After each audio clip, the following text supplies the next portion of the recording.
Shalom jemaat yang dikasihi Tuhan dimanapun Anda berada. Senang sekali kita masih dapat berkumpul bersama-sama untuk kembali beribadah pada hari ini. Itu semua karena kemurahan Tuhan bagi kita masih ada sampai hari ini. Maka dari itu mari kita siapkan hati kita. Mari kita bersatu hati di dalam doa untuk kita memulai ibadah pada hari ini.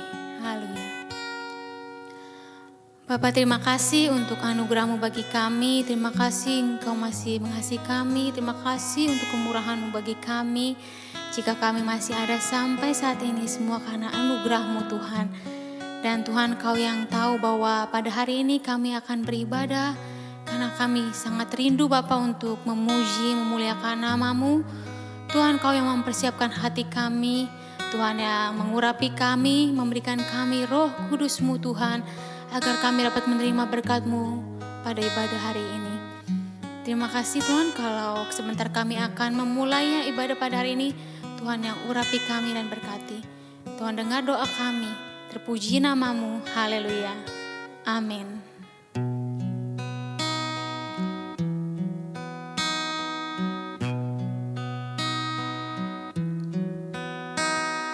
Kau hiasi kehidupanku dengan kemurahan-Mu.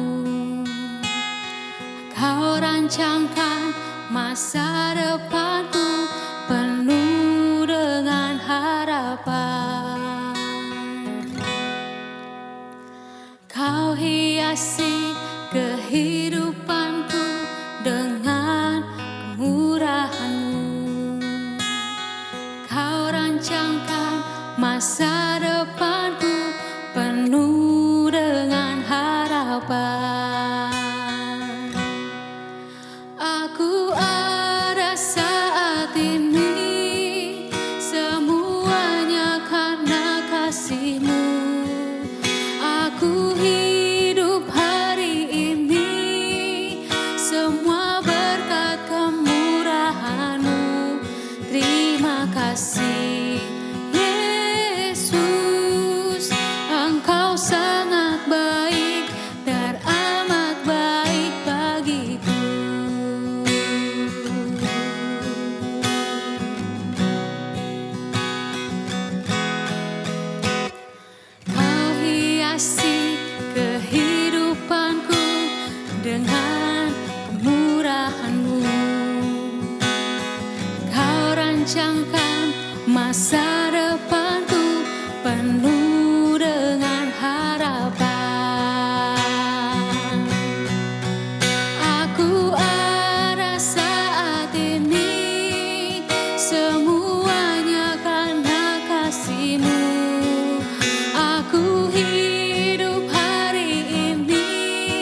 Benar Engkau sangat baik bagi kami,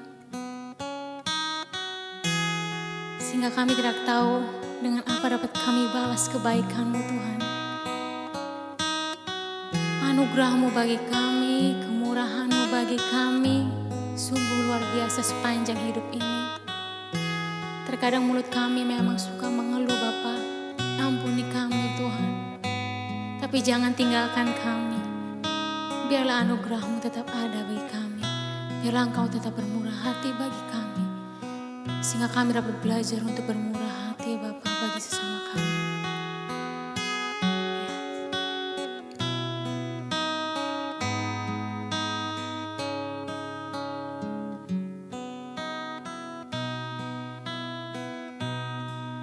Kau Allah yang setia, Bapa yang mulia, kasih-Mu besar Tuhan. Kau pulihkan hidupku, Kaulah harapanku. Hidupku dalam-Mu, terima kasih Tuhan. Kau selamatkan hidupku.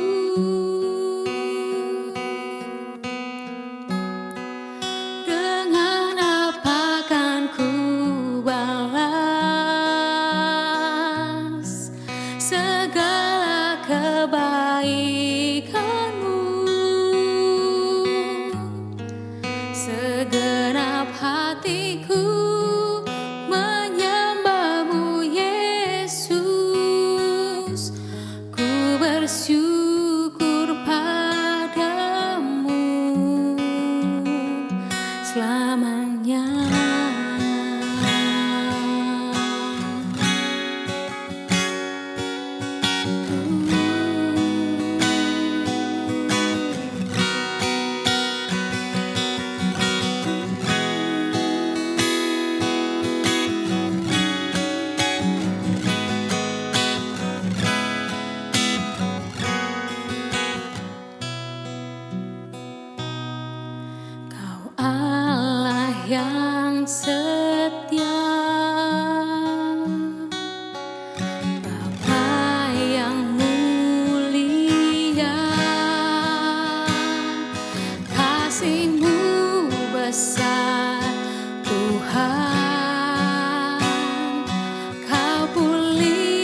Terima kasih Tuhan untuk waktu yang indah bagi kami untuk memuliakan nama-Mu, untuk memuji kebesaran nama-Mu Tuhan.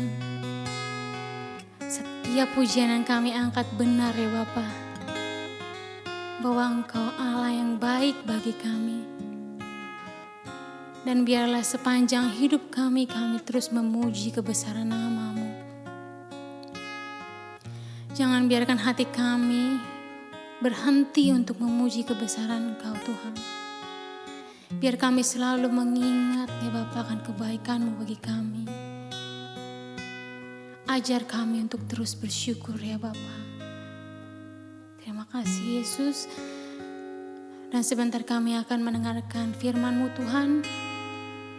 Kau yang mengurapi kami dengan Roh Kudus-Mu, agar firman-Mu masuk ke dalam hati kami, dan kami dapat menerapkannya dalam kehidupan kami. Engkau juga mengurapi hamba-Mu yang akan menyampaikan firman-Mu Tuhan. Kami yakin dan percaya Engkau sudah mengurapi hamba-Mu, sehingga firman-Mu akan masuk dalam hati kami ya Bapa. Terima kasih Yesus, terpuji nama-Mu. Haleluya, amin. Sebelum kita mendengarkan firman Tuhan yang akan disampaikan, mari kita simak pengumuman berikut ini.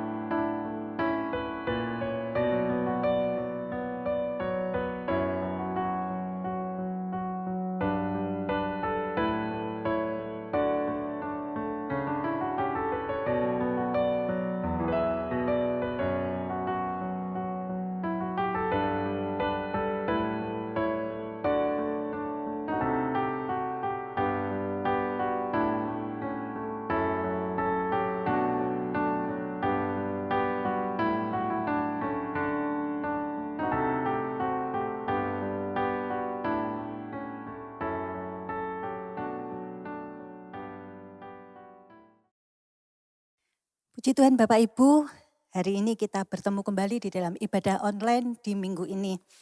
Nah, keberadaan kita pada dasarnya ini adalah kasih karunia Tuhan, adalah kemurahan Tuhan. Kita masih bernafas saat ini, terlebih kita mempunyai kesehatan yang baik sampai saat ini. Itu adalah kasih karunia Tuhan, kemurahan Tuhan yang diberikan dalam kehidupan kita. Nah, hari ini kita akan belajar tentang karakter buah roh yang kelima, yaitu tentang kemurahan. Pada saat saya menyiapkan hal ini, saya menemukan sebuah keistimewaan dari yang namanya kemurahan. Kemurahan ini bukan sesuatu yang murahan.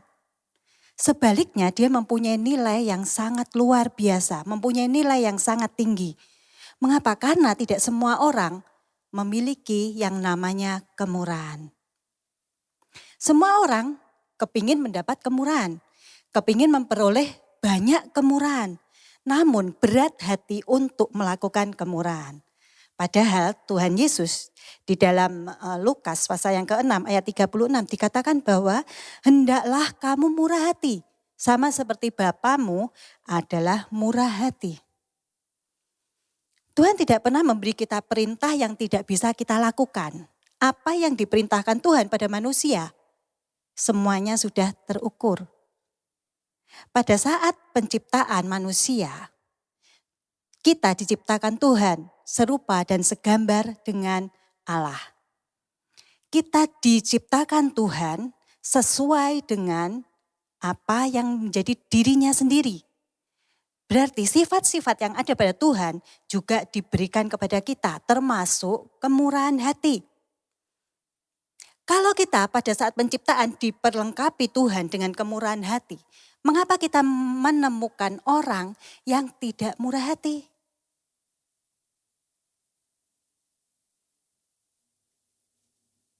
Yang pertama, mengapa kita bisa menemukan orang yang tidak murah hati? Yang pertama adalah Allah pada saat menciptakan kita, Allah memberi kehendak bebas dalam diri kita. Apakah kita mau menggunakan kemurahan hati yang sudah Allah anugerahkan dalam hidup kita atau tidak? Itu tergantung pilihan dari pribadi masing-masing. Yang kedua, mengapa ada orang yang tidak murah hati?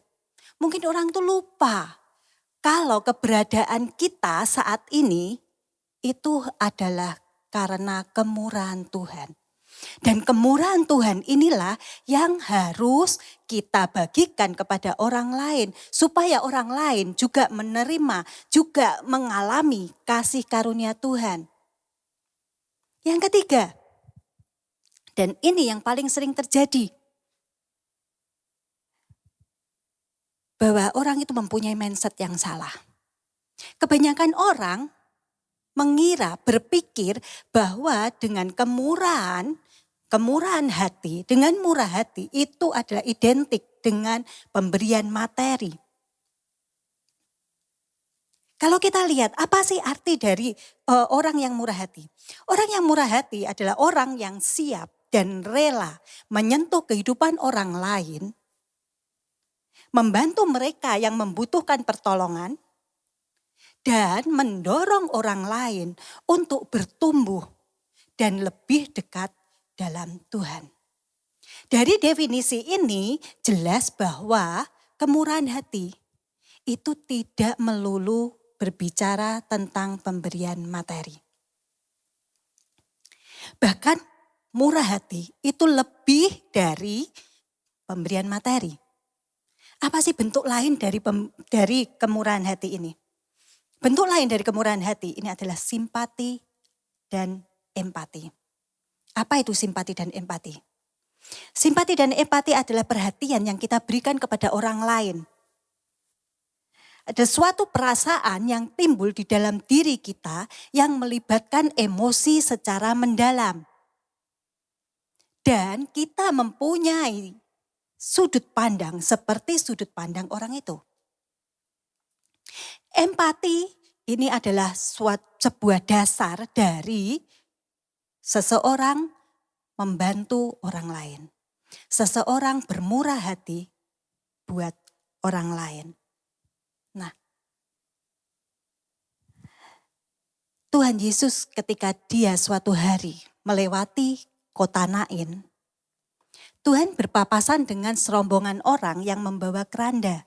Dan di belakang keranda ini ada seorang ibu yang sedang menangis. Pada saat Tuhan melihat ibu yang menangis ini, empatinya mulai timbul. Dia ikut merasakan kesedihan dari ibu ini. Dan dia berkata kepada ibu ini, jangan menangis. Apa yang dilakukan Tuhan? Tuhan menuju keranda. Yang ternyata di situ terbaring seorang pemuda yang sudah meninggal. Yang adalah anak dari ibu ini. Mungkin ibu ini sedih, ibu ini menangis karena dia sudah tidak tahu. Dia tidak mempunyai siapa-siapa lagi. Anak satu-satunya, putra satu-satunya yang menjadi harapannya sudah meninggal. Mungkin selama hidupnya, anak inilah yang menanggung biaya hidup ibu ini. Ketika anak ini meninggal, ibu ini nggak tahu dia harus kemana. Siapa yang akan menemani dirinya, siapa yang akan menanggung biaya hidupnya. Tapi ketika ia berpapasan dengan Tuhan, dan Tuhan mengatakan, jangan menangis. Tuhan melakukan sesuatu yang di luar dugaan ibu ini. Yaitu dia Allah membangkitkan anaknya yang sudah mati. Empati Tuhan Yesus mendorong Tuhan untuk melakukan mujizatnya. Dia membangkitkan anak yang sudah mati ini. Bentuk lain dari kemurahan hati adalah pengampunan. Apa itu pengampunan? Pengampunan adalah kesediaan untuk memaafkan dan menerima kembali. Kebanyakan orang dia bisa memaafkan tapi nggak bisa menerima kembali. Saya sudah memaafkan kamu tapi sudahlah hubungan sampai di sini. Nah, pengampunan mempunyai arti menerima, memaafkan dan menerima kembali orang yang sudah mungkin menyakitinya lewat perkataan, lewat perbuatan. Dan memulai hubungan yang baru kembali, memulai relasi yang baru tanpa dibayang-bayangi oleh sakit hati, oleh luka batin. Itu adalah pengampunan. Kalau kita ingat kisah Yusuf yang dikhianati dan dijual oleh saudara-saudaranya. Sakit hati Yusuf, luka hati Yusuf pasti lebih perih dibanding lukanya saat dia harus jatuh bangun dalam perjalanannya ke Mesir sebagai budak. Kehidupannya berubah dari anak kesayangan ayahnya menjadi seorang budak. Sesampainya di Mesir, dia bekerja di rumah Potifar.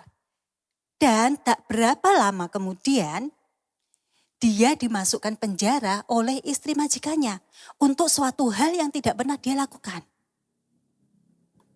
Wajar kalau Yusuf, dia sakit hati. Wajar kalau Yusuf, dia marah pada saudara-saudaranya. Dia membalas dendam pada saudara-saudaranya. Wajar, masuk akal. Tetapi apa yang dilakukan Yusuf? Ketika dia secara tidak sengaja bertemu kembali dengan saudara-saudaranya.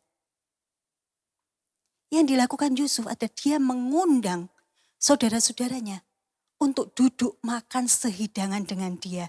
Dan makanan yang dihidangkan untuk saudara-saudaranya dibuat lebih banyak, lebih berlimpah lagi. Yusuf memilih mengampuni, bahkan dia memberikan kehidupan yang baru untuk saudara-saudaranya. Mindset lain yang perlu diperbaiki. Selain bahwa kemurahan hati itu selalu identik dengan pemberian materi. Mindset lain yang perlu diperbaiki adalah anggapan bahwa orang yang berbahagia itu adalah orang yang banyak menerima. Karena dia mendapatkan sesuatu dari orang lain. Alkitab mengatakan bahwa adalah terlebih berbahagia memberi daripada menerima. Bahkan Tuhan Yesus sendiri di dalam Matius pasal yang kelima ayat yang ke-7 dikatakan, berbahagialah orang yang murah hatinya karena mereka akan beroleh kemurahan. Apa arti dari ayat ini? Berbahagialah orang yang murah hatinya karena mereka akan mengalami kemurahan. Yang pertama adalah kemurahan hati tidak hanya mendatangkan kebaikan bagi orang lain, tidak hanya mendatangkan kebahagiaan bagi orang lain, tetapi juga mendatangkan kebahagiaan untuk diri sendiri. Salomo juga mengatakan hal yang sama, bahwa dengan berbuat baik kepada orang lain itu sama seperti berbuat baik untuk diri kita sendiri. Ketika kita memberi seseorang melakukan tindakan murah hati kepada orang lain dengan tulus, tanpa motivasi apapun, ketika kita melihat orang yang kita bantu itu tersenyum, ketika kita mendengar dia mengucapkan terima kasih. Pernahkah Bapak Ibu yang pernah menolong orang lain, pernah memberi bantuan pada orang lain, merasakan hati yang berdesir ketika melihat senyuman orang yang kita bantu? Pada saat itulah hormon endorfin itu mengalir deras di dalam tubuh kita. Dan hormon inilah yang membuat orang awet muda. Siapa yang gak kepingin awet muda? Semua orang pasti kepingin awet muda. Cara termudah untuk awet muda dan tidak banyak keluar uang adalah banyak-banyaklah bermurah hati.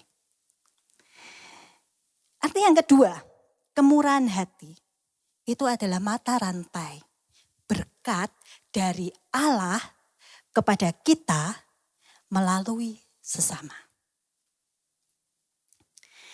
Kemurahan hati tidak hanya membawa kita kepada suatu kebahagiaan, tetapi kemurahan hati juga akan membawa kita menikmati janji-janji Allah di sepanjang hidup kita. Meskipun mungkin pada di saat-saat tertentu dalam kehidupan kita mengalami banyak pergumulan, kita mengalami banyak masalah. Tetapi itu tidak akan membuat kita terpuruk. Orang yang melakukan kemurahan hati tidak akan pernah kekurangan. Di dalam 2 Raja-Raja diceritakan tentang seorang wanita Sunem yang tidak disebutkan siapa namanya. Dia bermurah hati dengan mengundang Nabi Elisa. Setiap kali Nabi Elisa turun gunung untuk melakukan suatu perjalanan. Bukan hanya dia menyediakan makanan buat Nabi Elisa, tetapi dia juga menyediakan kamar, menyediakan penginapan untuk Elisa beristirahat dari perjalanannya. Dan Tuhan tidak pernah menutup mata untuk kebaikan wanita ini. Tuhan tahu apa yang diperlukan, apa yang diinginkan oleh wanita ini. Walaupun wanita ini tidak pernah mengatakannya kepada Nabi Elisa. Tuhan tahu apa yang diinginkan wanita ini. Dia menginginkan seorang anak. Dan Tuhan membuka rahim wanita ini. Dia melahirkan seorang anak laki-laki. Namun sukacita yang dirasakan oleh wanita ini tidak berlangsung lama. Tiba-tiba suatu hari anaknya jatuh sakit.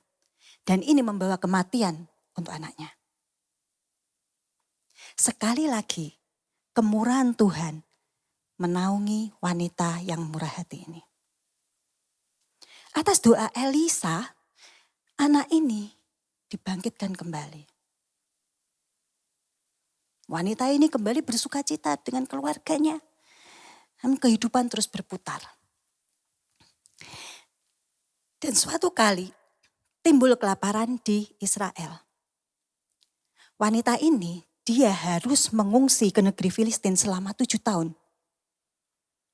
Pada saat dia kembali lagi ke Israel setelah kelaparan selesai, sesuatu yang mustahil terjadi. Rumahnya, ladangnya, harta bendanya yang ditinggal begitu saja pada saat dia mengungsi ke Filistin, kembali padanya setelah 7 tahun ditinggal begitu saja. Luar biasa kemurahan Tuhan. Tuhan tidak pernah melupakan orang yang baik hati. Segala sesuatu yang kita lakukan dengan kemurahan hati, itu semua diperhitungkan oleh Tuhan. Bahkan janji-janji Tuhan akan digenapi dalam kehidupan orang yang bermurah hati. Namun, fokus kita di dalam melakukan murah hati jangan sampai salah. Kita jangan fokus kepada berkat yang ada di balik murah hati.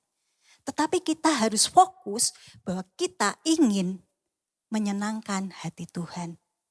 Biarlah kita fokus, kita ingin menjadi pelaku-pelaku firman. Jangan fokus pada berkatnya. Karena kalau fokus kita salah, maka kekecewaan yang kita peroleh. Kekecewaan yang menumpuk itu akan menyebabkan kelelahan mental. Dan kelelahan mental ini bisa membuat seseorang trauma sehingga dia bisa berhenti untuk melakukan kemurahan hati. Marta, ketika dia tahu Tuhan akan lewat di Betania, dengan murah hatinya, Marta mengundang Tuhan Yesus dan murid-muridnya untuk dijamu di rumahnya.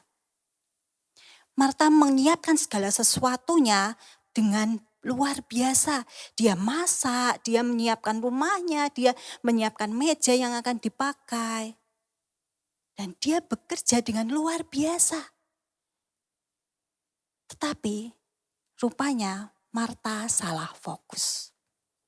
Ketika dia berusaha sekuat tenaga untuk menyiapkan, untuk berusaha menjamu Tuhan dan murid-muridnya, dia mulai kelelahan. Dan dia cari saudaranya, Maria. Ketika Marta tahu bahwa Maria duduk diam di bawah kaki Tuhan, mendengarkan apa yang diajarkan oleh Tuhan, maka Marta dia menjadi kecewa. Marta yang awalnya dia murah hati, bermaksud murah hati dengan menjamu Tuhan, dia kelelahan sendiri dengan usahanya dan dia mulai marah. Dia mulai mempermasalahkan Maria. Dia yang ingin dipuji oleh Tuhan. Oh Marta, engkau baik sekali, engkau murah hati sekali. Tapi apa yang didapat Marta? Bukan pujian dari Tuhan. Malah Marta kena tegur Tuhan karena sikapnya yang tidak tulus menjamu Tuhan.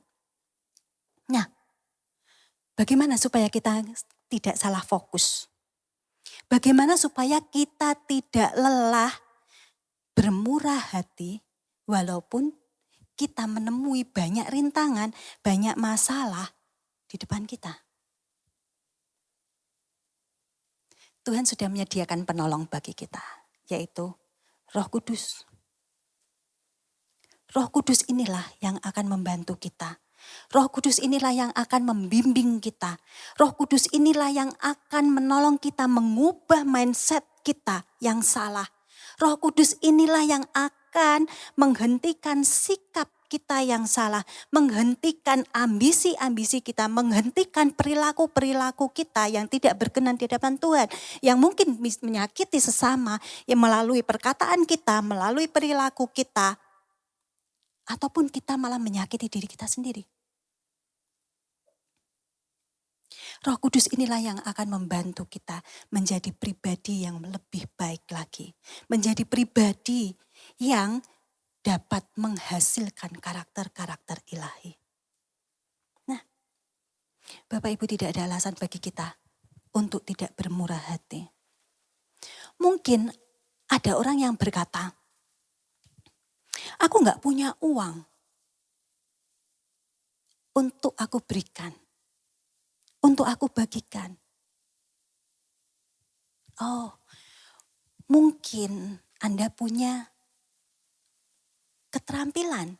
Mungkin Anda punya keahlian khusus yang bisa dibagikan kepada orang lain. Oh, aku gak punya, aku gak bisa apa-apa. Aku gak punya keterampilan khusus, aku tidak punya keahlian khusus yang bisa aku bagikan. Puji Tuhan. Tuhan memberi kita mulut. Kita bisa pakai mulut kita untuk memberikan dorongan kepada orang lain, untuk memberikan semangat kepada orang lain yang mungkin sudah lelah. Kita mungkin bisa memberikan semangat kepada orang lain yang menghadapi masa-masa sulit. Oh, aku gak pintar ngomong, aku gak bisa pilih kata-kata yang bagus banget untuk yang bisa membangkitkan semangat orang. Jangan lupa, Tuhan masih memberikan kita 2 telinga. Kita masih bisa pakai telinga kita untuk membantu orang lain, untuk mendengarkan orang lain yang mungkin butuh tempat untuk curhat, yang mungkin membutuhkan tempat untuk berkeluh kesah. Oh, aku gak bisa. Kalau harus duduk diam dengerin orang ngomong lama banget, bisa-bisa aku ketiduran. Oh, nampaknya orang ini dia bukannya banyak kekurangan, tetapi kekurangannya hanya satu. Kurang niat untuk bermurah hati. Ada banyak cara, Bapak Ibu, ketika kita mempunyai niat untuk murah hati. Tuhan menyediakan banyak cara untuk bisa kita lakukan, untuk membantu orang, untuk menolong orang lain. Kita harus ingat bahwa keberadaan kita saat ini hanya oleh karena kemurahan Tuhan. Jika Tuhan berkata, berbahagialah orang yang bermurah hati, karena mereka akan mendapat kemurahan. Imani hal itu dan lakukan. Jangan hanya mengimani tapi tidak melakukan. Imani dan lakukan. Tuhan tidak pernah salah dalam kehidupan kita. Dengan berbagi, hidup kita akan menjadi lebih indah. Hidup kita akan menjadi lebih berarti. Hidup kita akan menjadi lebih bermakna. Hidup kita menjadi lebih bahagia. Dan kita akan menjadi lebih awet muda lagi. Selamat menabur kemurahan. Tuhan memberkati kita semuanya. Oleh karena kemurahan Tuhan, ku ada sampai hari ini. Oleh karena kebaikan Tuhan, janji-Mu terjadi bagiku. Oleh karena kemurahan Tuhan, ku ada sampai hari ini. Oleh karena kebaikan Tuhan, janji-Mu terjadi bagiku.